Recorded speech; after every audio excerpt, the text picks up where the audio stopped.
मुसलमान तानाशाह हिंदू सरकार 1 2 3 4 5 6 7 8 10 11 12 13 14 15। जय श्रीमान। जय हिंद। 15 जवान आपके लेक्चर के लिए हाजिर है श्रीमान। Thank you. जय हिंद सर। जय हिंद।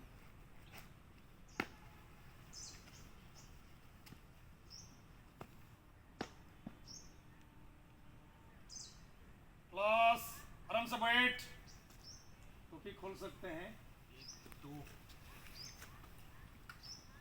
आप लोग सर कैसे हैं? बढ़िया है सर। अभी आज का सब्जेक्ट है कैंप डिफेंस। क्या है?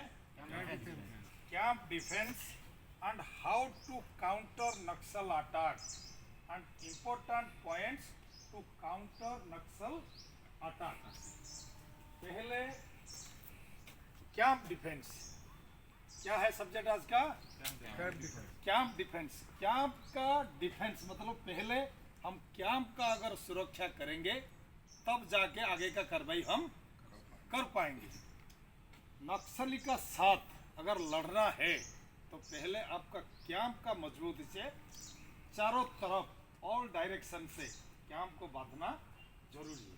इसमें ध्यान में रखने वाली बातें अभी मैं उम्मीद करता हूँ सारे सीनियर एसओ साहिबान उपस्थित है और हमारे जवान सब तकरीबन एक्सपीरियंस वाले हैं। मैं ये पूछना चाहूँगा, अगर किसी जवान को अगर कोई भी टास्क अब कैंप कमांडर का नाते, जैसे हमारा विनोद कुमार सर, अब ट्रेनिंग इंस्टीट्यूट में रहे हुए हैं, वेरी गुड। आपको अगर डायरेक्शन दिया जाए कैंप एस्टेब्लिश करने के लिए, आप पहले किस एंगल से कैंप को देखोगे? बताओ थोड़ा। सर पहले हमको जहाँ पर कैंप लगाना है सर, वहाँ पर के हम जानकारी सबसे पहले लेंगे वहाँ के कि गांव है कि कितने दूरी में, मतलब दूरी में है सर। Very good. उसके बाद सर ये देखेंगे कि उस गांव में यदि कुछ फौज के आदमी है या नहीं है। वेरी यदि गुड। वो है तो उससे पहले सबसे पहले सर कांटेक्ट करेंगे सर और उससे जानकारी लेंगे सर कि यहाँ के एरिया के बारे में सर, यहाँ के एरिया के मतलब क्या यहाँ नक्सली मूवमेंट ज़्यादा है या कम है या कितना दूर तक ये नक्सली आता है सर। उस हिसाब से वहाँ पर सबसे पहले, उसके बाद ऐसे कि वहाँ पर जो भी कार्रवाई करेगा सर कैंप लगाने का तब करेंगे। चलो वेरी गुड। एक पॉइंट मान लीजिए, कैंप एस्टेब्लिश पहले हम थोड़ा गांव से इंफॉर्मेशन को इकट्ठे कर। चलो नेक्स्ट आप नजर बताओ। नेक्स्ट ये देखेंगे कि कैंप की जगह कैसी जगह मिले, वो डोमिनेटिंग प्लेस में है या ढलान प्लेस में है देखेंगे। मेन चूजेंगे कि हाइट वाला प्लेस हो। Very good. Point second indicate करता है डोमिनेटिंग करता हो, मतलब जमीन अगर प्लेन एरिया में है या टॉप टेरन में है, वो एरिया को बारे में सर्वे करना सेकंड पॉइंट है। चलिए दोस्त आप थर्ड पॉइंट। पानी का सुविधा कैसा हो, आने मतलब गांव से नज़दीक है कि दूर में है, उसी हिसाब से कैंप मतलब पानी का व्यवस्था होना चाहिए। चलो ठीक। Third point. Fourth point. अगर सर जो कैंप हमको दिया गया है वहाँ अगर कंस्ट्रक्शन है ऑलरेडी, तो हम कंस्ट्रक्शन के बारे में पहले पूरी जानकारी लेंगे। कंस्ट्रक्शन नया है, काफ़ी पुराना है, कितने दिनों बाद बना है और कौन बनाया और किस पर्पज़ से उस कंस्ट्रक्शन को बनाया था, तो उसके बारे में जानकारी लेने के बाद ही हम फिर उस कैंप को चारों तरफ अपना कवरिंग में लेंगे। चलो ये भी एक टेक्निकली पॉइंट है। अगर कोई भी कैंप अगर हमारे को पहले से बनाया हुआ कैंप अगर चार्ज लेने के लिए कहा जाता है तो ये टेक्निकली बी ए फौजी हमारा, it is our primary task and responsibility to screening. किससे करोगे स्क्रीनिंग? आजकल स्क्रीनिंग करने के लिए हमारा पास क्या क्या साधन है सभी जवान को पता होगा। हमारा पास यूएवी है, ड्रोन है, तो बड़े से बड़े स्क्रीनिंग के लिए हमारा पास मैकेनिज्म है जिसका माध्यम से हम हवाई ऊपर उड़ा के अगर हम जानते हैं हमारे को मिला हुआ टास्क अगर चुनौतीपूर्ण है, हम ट्रूप्स को लेके जाएंगे। कहीं भी माइंस हो सकता है, या तो माइंस डिटेक्टर, इसका क्या नाम है, डीएसएमडी का इस्तेमाल कर सकते हैं। लेकिन खास करके अगर नया लोकेशन है तो हमारे को बेटर रहेगा यूएवी या तो ड्रोन। जो नेत्रा ड्रोन, उसी में स्क्रीनिंग करके हम एक जगह में बैठ के वो पूरे एरिया को हम सर्वे कर ले। उसमें कोई अगर छुपा हुआ जहाँ तक हो सके, अगर आईडी है स्क्रीनिंग में पता नहीं चलेगा, तो उसी टाइम DSMD ये प्रयोग करके या डॉग स्क्वाड, तो भिन्न भिन्न जो फौजी को ऑथराइज है टैक्टिकली एंड प्रैक्टिकली, हम दोनों तरफ से इसको चेक करते हुए उसको कब्जा कर सकते हैं, अपना कंट्रोल में लेंगे। Next, very good, all round defence का भी ध्यान में रखा जाए। नेक्स्ट, वहाँ से शुरू होने वाले रास्तों पर भी विशेष ध्यान दिया जाएगा कि कौन सा रास्ता मेन रोड में जाके मिलेगा या कौन सा रास्ता हमारे को म्यूचुअल स्पॉट में रहेगा। बहुत बढ़िया, ये भी ध्यान में रखने वाली बातें हैं। हमारे को फौज को आने जाने का रास्ता कैसा डायरेक्शन में, किस एंगल से, क्या इसमें रुकावट आ सकता है, क्या बेनिफिट है, क्या लॉस है, इसका बारे में भी देखना जरूरी है। नेक्स्ट, गांव में जैसे सरपंच हो गया, जो मैनुअल लीडर है, इसको कॉन्टेक्ट करके रखना। हाँ, जानकारी इकट्ठे करने के लिए। चलो, वेरी गुड। नेक्स्ट, पूरा मेजर ठीक से बैठो।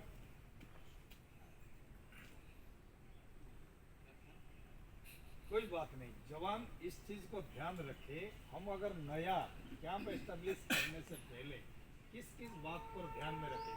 चलिए मेजर, आप बताइए।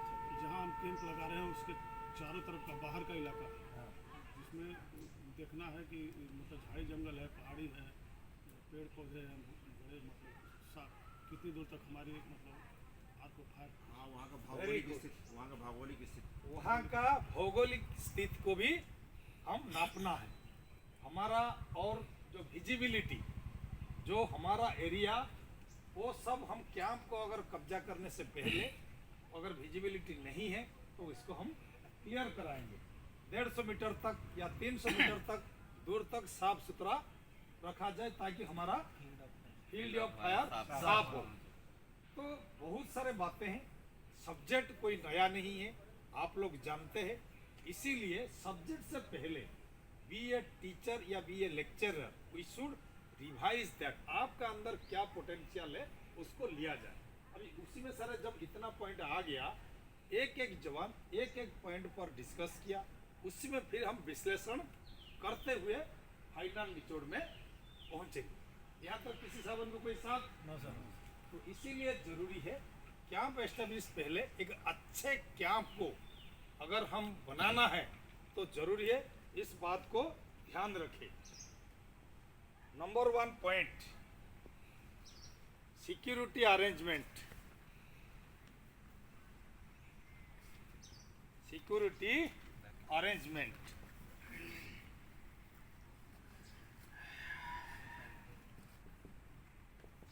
सिक्योरिटी अरेंजमेंट में पहला नंबर पॉइंट लिखो,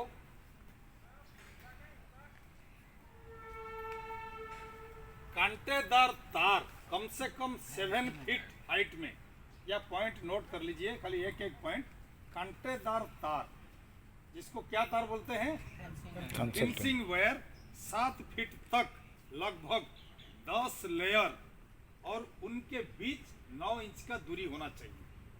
पूरा जो फेंसिंग बाउंड्री वॉल देंगे, कंसर्टिना वायर, फेंसिंग वायर में 10 लेयर और 9 इंच बीच में पूरा डिफेंस बाउंड्री का तरफ होना चाहिए। और उसका बीच में कांटे की बाड़, सेकंड पॉइंट क्या है, कांटे की बाड़ में लपट देना चाहिए। बारबोर्ड वायर, कंसर्टिना वायर या बारबोर्ड वायर में चारों तरफ बांध देना चाहिए। तीसरा पॉइंट, इसका मिट्टी का दीवार या तो ट्रंच के साथ बांध दे, मिट्टी का दीवार या तो ट्रेंच, सर मिल जाए सर। हाँ मिल जाए सर, मिट्टी का दीवार या ट्रेंच का साथ या बांस के साथ चारों तरफ।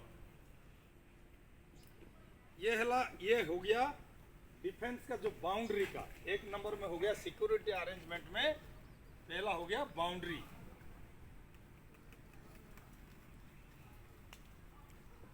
बाउंड्री कैसे दें, नेक्स्ट,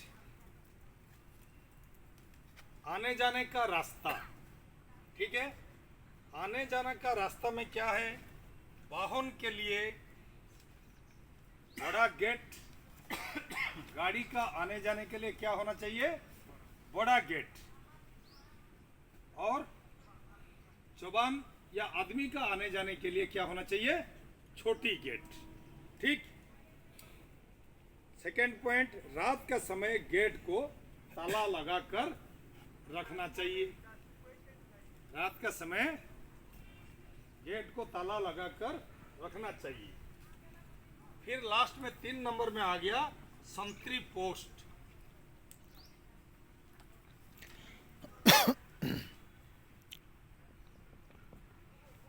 संतरी पोस्ट, संतरी प्रवेश द्वार पर एवं पीछे की ओर संतरी का पहला एंट्री गेट में संतरी रहेगा और पीछे भी संतरी रहेगा। छत पर, पूरा एरिया को देखने के लिए छत पर भी संतरी रहेगा। पहरा स्थल के सामने 4 फीट ऊंची मिट्टी या सैंडबैग की दीवार। जहां पर मूवमेंट है तो अगर आड़ लेने का जरूरत पड़े तो उसी टाइम क्या होना चाहिए? मिट्टी का दीवार 4 फीट तक कम से कम होना चाहिए ताकि इमरजेंसी पर आदमी अपना आड़ ले सके। संतरी पोस्ट की छत डलमन होनी चाहिए और दीवार के ऊपर 6 इंच जगह फायर करने के लिए खाली जगह होना चाहिए तथा उसके ऊपर ऑब्जर्वेशन के लिए तार की जाली लगी होनी चाहिए। जो ऑब्जर्वेशन पोस्ट बोलते हैं ना, तार की जाली अगर पोस्ट में है, तार की जाली जगह होना चाहिए तथा उसके ऊपर ऑब्जर्वेशन के लिए तार की जाली होना चाहिए। और अकोमोडेशन कैसा होना चाहिए? उसमें तो इलेक्ट्रिसिटी बंदोबस्त वो तो होना ही होना है। प्रत्येक कमरे में हो सकता है कोशिश किया जाए कम से कम आदमी रहे। जनरली क्या होता है मिस्टेक हमारा, अगर एक बैरक में 25-30 आदमी को लंबा करके घुसा देते हैं, लेकिन अगर बैरक में कम से कम आदमी रहेगा हमारा स्ट्रेंथ पावर ज्यादा रहेगा ताकि कम नुकसान में हम ज्यादा फायदा उठा सकते हैं। आजकल फिदाइन हमला होता है। फिदाइन का मतलब क्या है? वो अंदर घुसना, खुद को जलाते हुए दूसरे को मार देना। अगर एक का अंदर घुसा, 4 आदमी, छोटा कमरा हो, 4 आदमी हो, सेफ्टी है। अगर 400 आदमी एक रूम में है, अगर फिदाइन बम लेके हमला कर दिया तो एक साथ हमारा भारी नुकसान हो सकता है। तो इसीलिए ध्यान में रखा जाए प्रत्येक कमरे में कम से कम होना चाहिए, रूम और हालत को देखते हुए। एक तरफ रास्ता दरवाजा स्टंटू के लिए निश्चित होना चाहिए। सभी को पता होना चाहिए अगर इमरजेंसी हुआ, स्टंटू ड्रिल हुआ तो जवान किस रास्ता में जाए और किस रास्ता में वापस आए। सिर्फ हमारा जवान को बखूबी मालूम होना चाहिए। पीछे की ओर खिड़की दरवाजा नहीं होना चाहिए। ऐसा नहीं है कि कैंप ऐसा बना दिया चारों तरफ दरवाजा खिड़कियां हैं, वो भी हमारे को कमांड कंट्रोल में दिक्कत आएगा। हम अपना फायदा के लिए बनाएं लेकिन दुश्मन उसका फायदा उठाएगा। तो इस बात को ध्यान दें। और संतरी का सबसे बड़ी रेस्पॉन्सिबिलिटी क्या होगा? 2 पोस्ट के संतरी एक साथ नहीं बदलना चाहिए। हमारा जनरली जो मिस्टेक सारे कमांडर और सीनियर साहबान सब उपस्थित है, इस चीज को ध्यान रखें। संतरी को बदलने के लिए बारी बारी, वो भी गार्ड कमांडर जो वो तरीका से bell system, alarm system commander आगे जगा के छोड़ेगा तो वो होना चाहिए। संतरी आप देखे होंगे हमेशा जब हम बाहर में या ड्यूटी में जाते हैं या रात को प्रैक्टिस करने के लिए जाते हैं, कैंप फायर होता है। 2 सेकेंड अगर संतरी ने पोस्ट छोड़ा वही कैंप अटैक हुआ। 2 सेकेंड का गलती बहुत बड़ा भारी पड़ जाता है। तो इसीलिए जरूरी है अगर संतरी ड्यूटी टाइमिंग हो रहा है तो कमांडर को इशारा करे, कमांडर उसको बुलाए, वो टाइमली आके जगह ले। संतरी आपने बदली नहीं करना चाहिए। संतरी और गार्ड कमांडर के बीच रस्सी या घंटी या बीएचएफ सेट या हैंड सेट की मदद से वापसी होना चाहिए। ये सब point it is very important lesson and it is very essential to keep in your memory, because आप एक एक अहदेदार, हेड कांस्टेबल और सबॉर्डिनेट ऑफिसर में पहुंच चुके हैं, तो इसीलिए कल अगर आपको पोस्ट लगाना जरूरत पड़े, ये पॉइंट को जरूर ध्यान रखें। आपका मेन रोल एंड रिस्पॉन्सिबिलिटी एक बी ए कमांडर, वो अपना परिचय वही पता चलता है। Stand to drill, stand to drill 6 में क्या प्रैक्टिस होना चाहिए? Stand to drill. ये ट्रेंच ए लेकर होना चाहिए और 4 फीट ऊंची होना चाहिए। जैसे स्टंट टू ड्रिल के लिए हम एल शेप का अगर मोर्चा बनाते हैं, ट्रेंच खोदते हैं, तो वो बढ़िया रहता है।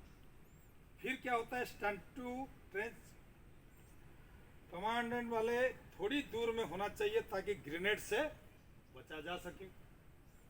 स्टंट टू पोस्ट के लिए ट्रेंच बनाना चाहिए या रेत की बोरी लगाकर रखना चाहिए। स्टंट टू ड्रिल दिन में 2 बार कम से कम होना चाहिए। एक कब? सूरज उगने से पहले, एक सूरज डूबने का बाद। संतरी का आर्क ऑफ फायर मालूम होना चाहिए। संतरी को अगर अपना ड्यूटी के बारे में पता नहीं, तभी भी हमारा लैप्स हो सकता है। स्टंट टू ड्रिल उच्च अधिकारी के आने जाने के समय भी करना चाहिए। तो ये सब पॉइंट 12 पॉइंट है जो कि हर एक जवान को याद रखना जरूरी है। हथियार हमेशा चार्ज मैगजीन, अगर दुश्मन आएगा ड्यूटी में खड़े हैं तो हम अगर मैगजीन लोड करें, फायर करें, संभव नहीं। तो इतना टाइम नहीं है हम उसको चांस अपना आप को गंवाने का दे देंगे, इसीलिए चार्ज मैगजीन हमेशा होना चाहिए। चेंबर में राउंड अति आवश्यक समय भी करना चाहिए। अगर नक्सली बेल्ट में जरूरत पड़ने पर आप चैम्बर में भी राउंड रखना चाहिए। छत पर रहने वाला संतरी की मदद लेने के लिए 2 जवान हमेशा स्टंट टू पोजीशन में रहना चाहिए। रात का टाइम अगर ऐसा इमरजेंसी एरिया है तो 2 जवान हमेशा स्टंट टू पोजीशन में रहना चाहिए। रात के समय स्टंट टू ड्रिल और संतरी की 2 बार चेक करना चाहिए। जरूरी बातें हैं।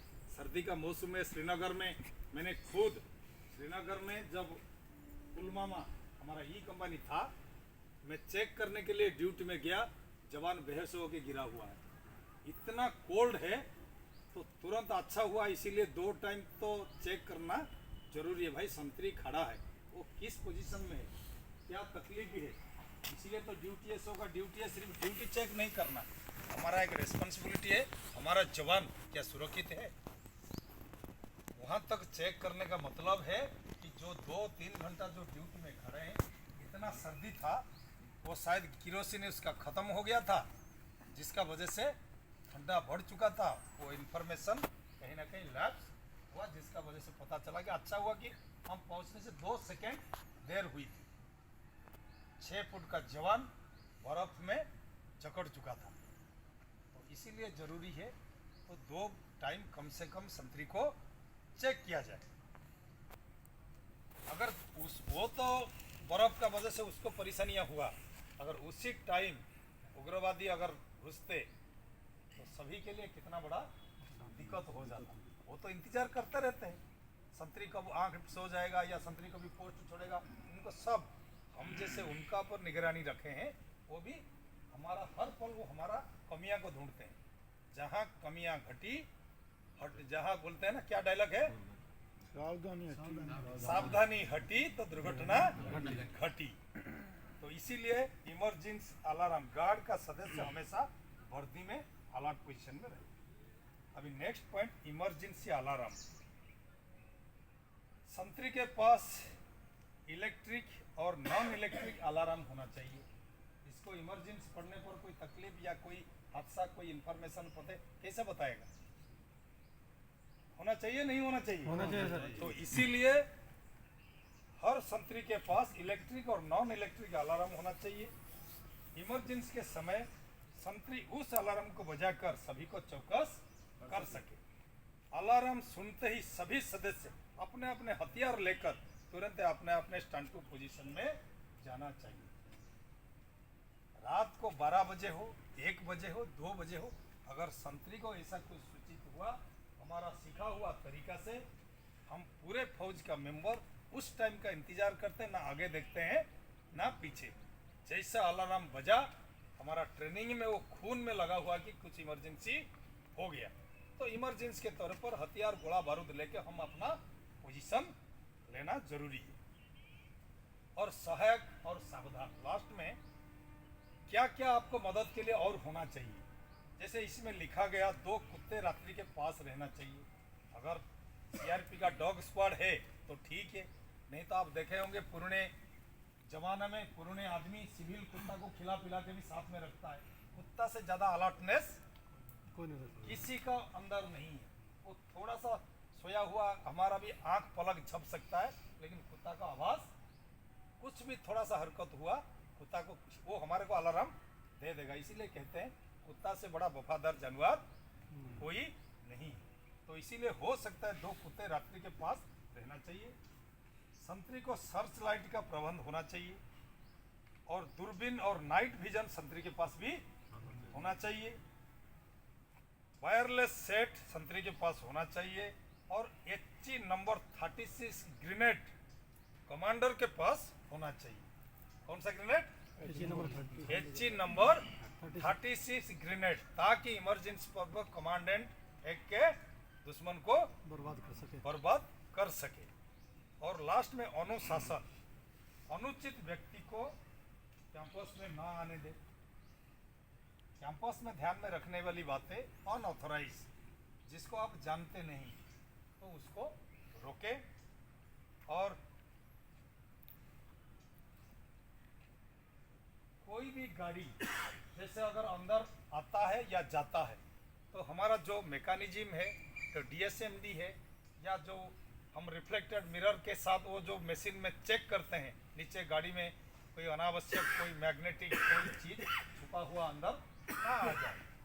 मतलब कैंप की सुरक्षा और कैंप एस्टेब्लिशमेंट एक चैप्टर बहुत बड़ा इंपॉर्टेंट लेसन है। अगर कैंप हमारा सुरक्षित नहीं है तो हम सुरक्षित नहीं। यहाँ तक किसी सावन को कोई शक? तो आज का पहला सब्जेक्ट क्या था? Camp defence. कैंप को कैसे हम डिफेंस तरीका से बचा के रखें। और दूसरी बात है how to Naxal attack and important points to counter Naxal attack. ये अंडरस्टूड की बात है। अगर कैंप हमारा सही है, नक्सली अगर अटैक करते हैं, हम इनका ऊपर कैसे काउंटर करें। अभी हमारा ये साहबान को ये सवाल है, अब इस चीज़ के बारे में बताएं, अगर नक्सली अटैक किए हम कैसे काउंटर करेंगे। हमारा साहब उसका बारे में थोड़ा सा अपने तिलक साहब बताइए। जब नक्सल अटैक करते हैं तो सबसे पहले हमारे कैंप के अंदर एक QRT डिटेल होती है। Very good.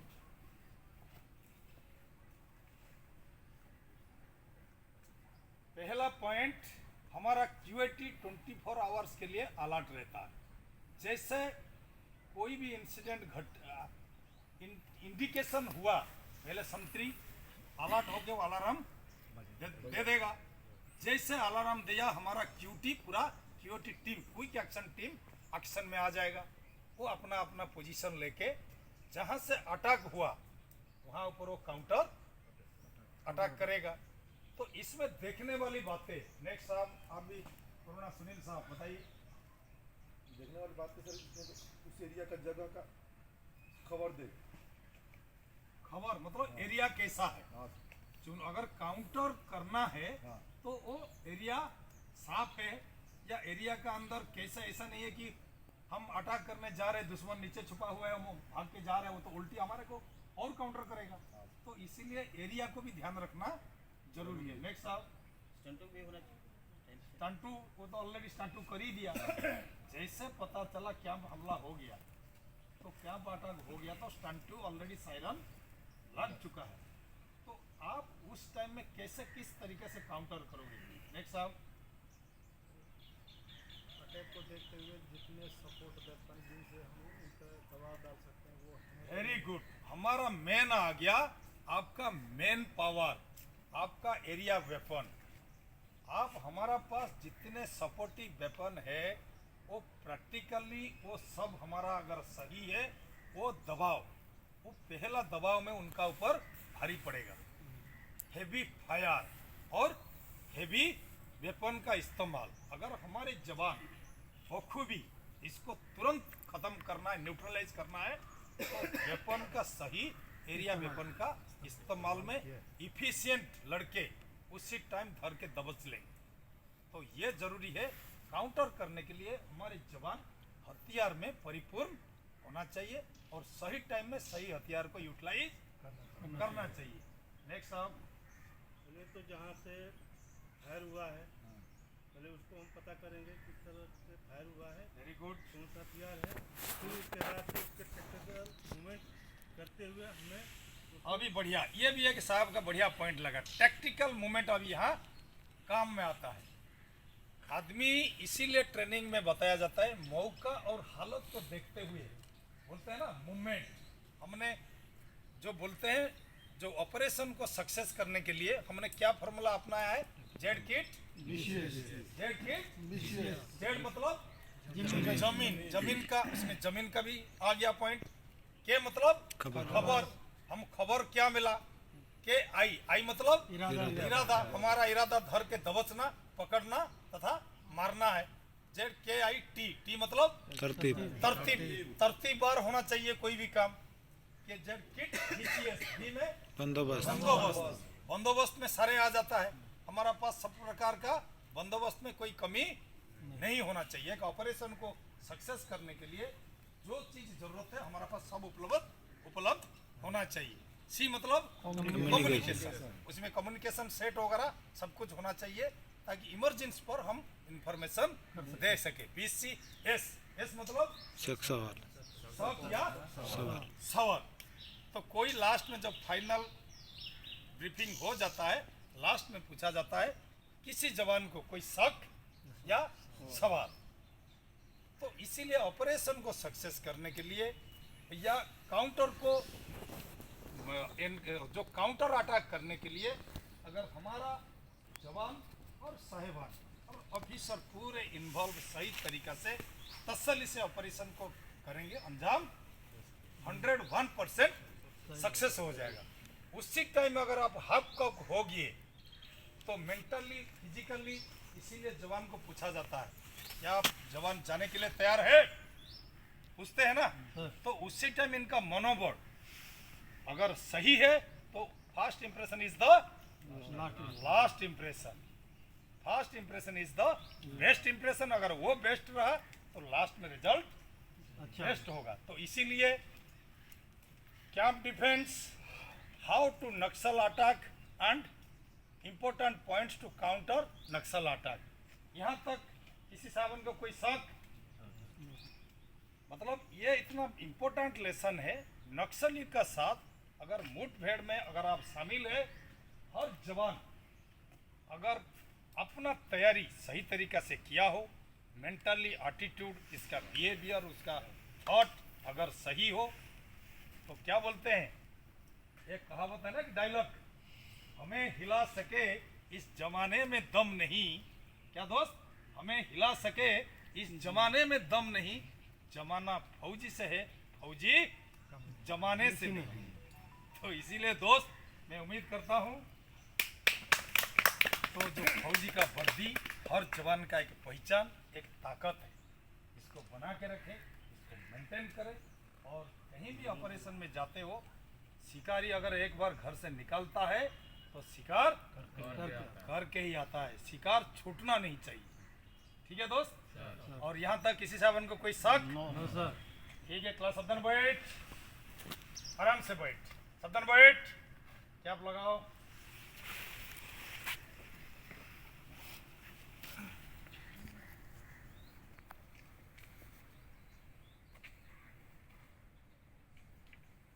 आराम से बैठ। चलिए यहाँ क्लास का हम समाप्त करते हैं और अगला कार्यक्रम सर, अगला किसका क्लास है? अगला तो शाम को है, शाम को। ठीक है, तब तक के लिए साहब का एसएम साहब का। एसएम साहब का। ठीक है दोस्त, जय जवान जय किसान।